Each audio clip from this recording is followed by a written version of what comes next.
Hello everyone, welcome to Shweta blog.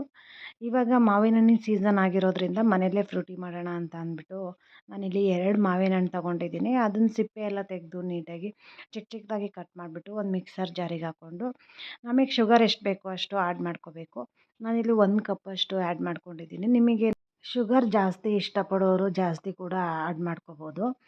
ಅದನ್ನು mixer ಜಾರ್ಗೆಲ್ಲನೂ ಹಾಕ್ಕೊಂಡಿದ್ದಾದಮೇಲೆ ನುಣ್ಣಗೆ paste ಮಾಡಿಕೊಂಡು ಹಾಗೆ ಒಂದು ಪ್ಯಾನ್ಗೆ ಟ್ರಾನ್ಸ್ಫರ್ ಮಾಡ್ಕೊಬಿಟ್ಟು ನೀರು ಎಷ್ಟು ಬೇಕು ಒಂದು ಸ್ವಲ್ಪ ನಾನಿಲ್ಲಿ ಕುದಿಸೋದಕ್ಕೆ ಸ್ವಲ್ಪ ನೀರು ಹಾಕ್ಕೊಂಡು ಒಂದು ಗ್ಲಾಸಷ್ಟು ನೀರು ಹಾಕಿ ಕುದಿಸ್ತಾ ಇದ್ದೀನಿ. ಅದು ಕುದಿ ಬರುವಾಗ ಫ್ಲೇಮ್ ಆಫ್ ಮಾಡಿದ್ರೆ ಆಯಿತು. ಅದನ್ನು ಒಂದು ಬೌಲ್ಗೆ ಟ್ರಾನ್ಸ್ಫರ್ ಮಾಡ್ಕೊಬಿಟ್ಟು 2 to 3 ಅವರ್ಸು ಫ್ರಿಜ್ಜಲ್ಲಿ ಇಟ್ಬಿಟ್ಟು ಚಿಲ್ಲಾಗಿ ಕುಡಿದ್ರೆ ಚೆನ್ನಾಗಿರುತ್ತೆ. ಸೇಮ್ ನಾವು ಅಂಗಡಿಯಿಂದ ಫ್ರೂಟಿ ತೊಗೊಬಂದು ಕುಡಿತೀವಲ್ಲ ಅಷ್ಟೇ ಚೆನ್ನಾಗಿರುತ್ತೆ.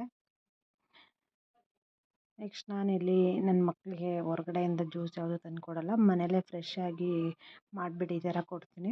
ನನ್ನ ಮಗಳಿಗೂ ಜ್ಯೂಸ್ ಆಗಿದ ತಕ್ಷಣ ಅದು 2 to 3 ಅವರ್ಸ್ ಆಗೋದೇ ವೆಯ್ಟ್ ಮಾಡ್ತಾಯಿದ್ಲು. ಅದಾದಮೇಲೆ ಅವಳಿಗೂ ಒಂದು ಗ್ಲಾಸಿಗೆ ಹಾಕಿ ಕೊಟ್ಟೆ. ಅವಳು ಕುಡಿದ್ಬಿಟ್ಟು ಇನ್ನು ಸ್ವಲ್ಪ ಬೇಕು ಅಂತ ಕೇಳ್ತಾಯಿದ್ಲು. ಹಾಗೆ ನನ್ನ ತಂಗಿ ಪಾಪುನೂ ಬಂದಿತ್ತು. ಅವನು ಅವಳು ಕುಡಿಯೋದು ನೋಡಿಬಿಟ್ಟು ನನಗೆ ಸ್ವಲ್ಪ ಅಂತ ಅಂದ್ಬಿಟ್ಟು ಹಿಂಗೆ ಕೇಳ್ತಾ ಇದ್ದ.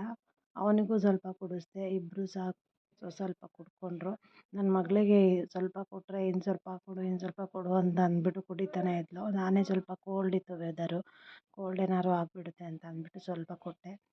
ಹಾಗೆಯೇ ಮಧ್ಯಾಹ್ನದ ಊಟಕ್ಕೆ ನಾನಿಲ್ಲಿ ಕೊತ್ತಂಬರಿ ಸೊಪ್ಪಿನ ಕಬಾಬ್ ಮಾಡಿದ್ದೆ, ಹಾಗೆ ಕಡಲೆಕಾಳು ಸಾಂಬಾರು ಮಾಡಿದ್ದೆ.